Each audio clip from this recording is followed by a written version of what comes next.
Hello everyone, কেমন আছো বন্ধুরা? সবাই ভালো আছো আশা করি।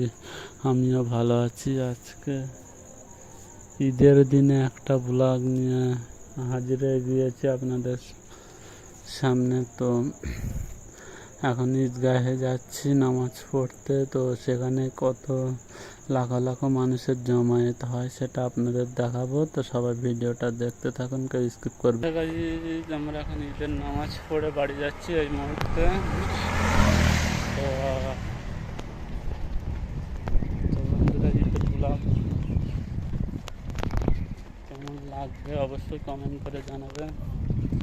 নতুন ব্লগার তো কথা গুছিয়ে বলতে পারছি না, তো এলোমেলোভাবে ব্লগটি হচ্ছে, কিছু মনে করবেন না। তো আজকে লাখ লাখ জমায়েত হলো, সেটা আপনাদের দেখাবো, সেটা ভিডিও করতে আপনাদের দেখাবো।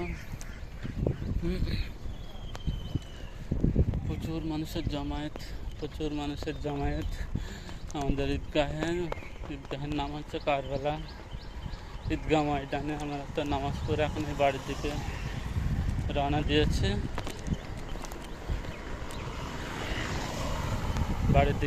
দিয়েছি। তো সবাই আজকে কী কী করবো না করবো সেটা জানতে হলে পুরো ভিডিওটা দেখুন।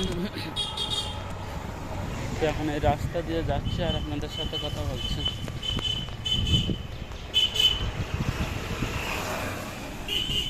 তো দেখুন,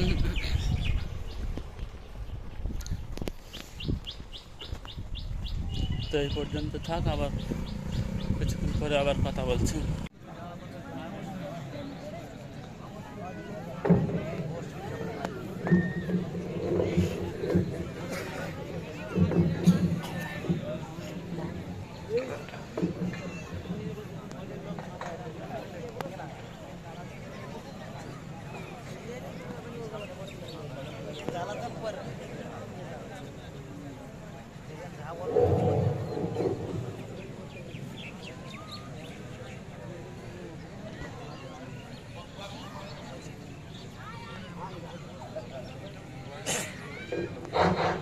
খুতবার সময় আপনারা কি করছেন? এখনো নামাজ থেকে আপনাদের ক্যামেরা বন্ধ করুন। আল্লাহ পাক আমাদের সকলকে এইভাবে ঈদ উদযাপন করার শক্তি ক্ষমতা দান করেন। সকলে বলা আমিন। এইভাবে মিল্লাতে ইসলামকে কায়েম করতে পারি, সকলে বলা আমিন। ভ্রাতৃত্ব বন্ধন বজায় থাকে, এর জন্য আল্লাহর কাছে দোয়া চাইব। আল্লাহ পাকের কাছে আরো দোয়া চাইব আমাদেরকে নামাজ রোজা হজ যাকাত খায়রাত ইত্যাদি আদায় করার জন্য তৌফিক এনায়েত করেন। আমিন। আল্লাহ পাক আমাদের সকলকে সুস্থ রাখেন এবং আল্লাহ পাক ইবাদত বন্দেগী উপাসনার দিক দিয়ে আমাদের সকলের হায়াত ও ইজ্জতকে দান করেন।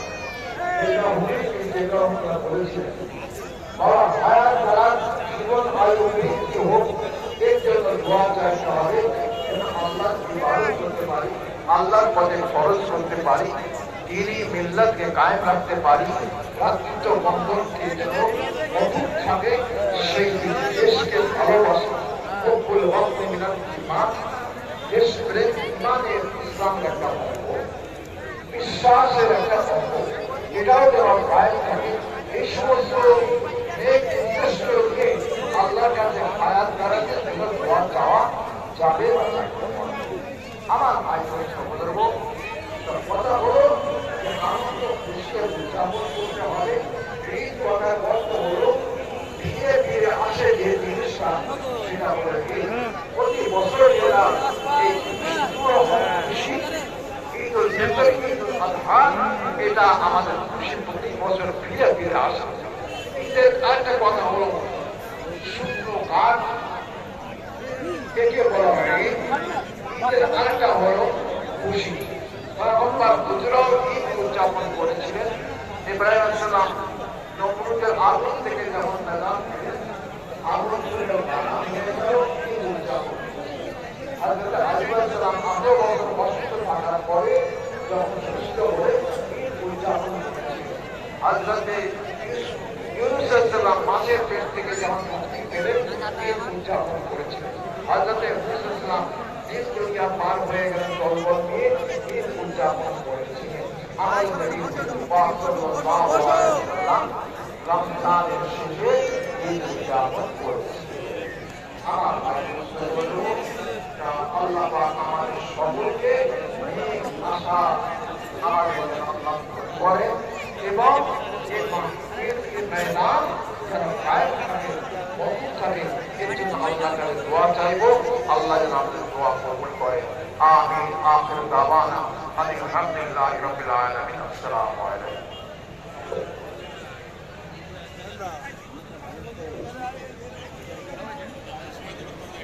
আমাদের নিয়মটা কিছু নেই, কেননা প্রায় 1 বছর পরে আসে তো এখন তো নারায়ে তাকবীর, নারায়ে তাকবীর। ইজ্জত হযরত আল্লামা আলমগীর সাহেব, আমার ভাইয়ের বাবাজিরা, বছরে প্রায় 8-10 মাস পরে আমরা আবার একত্রিত হয়ে ঈদের নামাজ পড়ার জন্য খুব ভালো করে একটু শুনে নিই। আমরা প্রথমে নিয়ত করব, ইমাম সাহেব নিয়ত করবেন, ইমাম সাহেবের সঙ্গে সঙ্গে আমরা নিয়ত করব। নিয়ত করে প্রথম আল্লাহ নিয়ত করে আল্লাহু আকবার বলে আমরা হাতটা বেঁধে দেব।